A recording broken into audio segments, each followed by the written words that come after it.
Kavastu Uhaa ja kalapeo toimumise asukoht Kavastu mõisapark on äärmiselt oluline asukoha mõttes ka kogu Luunja vallale, tegelikult ka kogu Eestile, sest Kavastus asub Baltimaade ainus käsiajamiga jõeparv.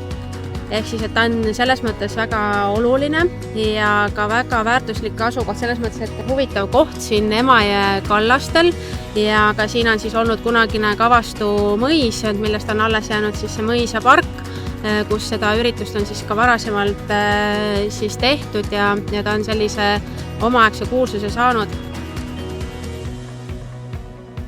Mis see Uhaa pidu siis endast kujutab?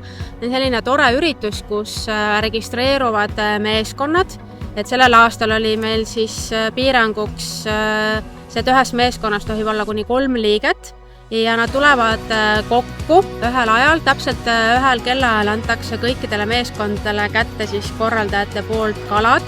See aasta oli 4 erinevat kala, oli siis latikas, oli haug, oli koha ja oli ahven.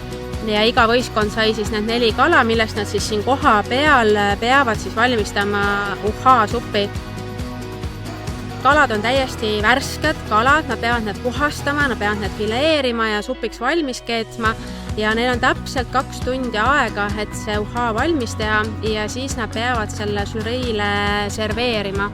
Žürii hindab siis nende Uhaade puhul nii maitset, välimust, selle Uhaa valmistamist, selle Uhaa serveerimist ja seda juttu ja see juttu, mis sinna Uhaale siis juurde räägitakse, et miks see Uhaa sellel võistkonnal just selline on, miks ta sisaldab selliseid komponente, nagu nad on sinna Uhaasse pannud ja žürii siis hindab ja valib välja siis selle aasta siis parimad Uhaad, millel on siis välja pannud ettevõtted päris uhked auhinnad.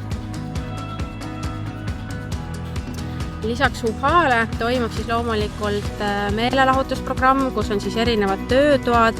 Näiteks see aasta olid meil sõlmede sidumise töötuba ja ka õngede kokkupanemise töötuba. Lisaks oli ahvena fileerimise töötuba, kus siis oma ala spetsialistid siis õpetasid, et kuidas on siis kõige õigem ahvenat fileerida, et sellest saaks siis luude vaba filee.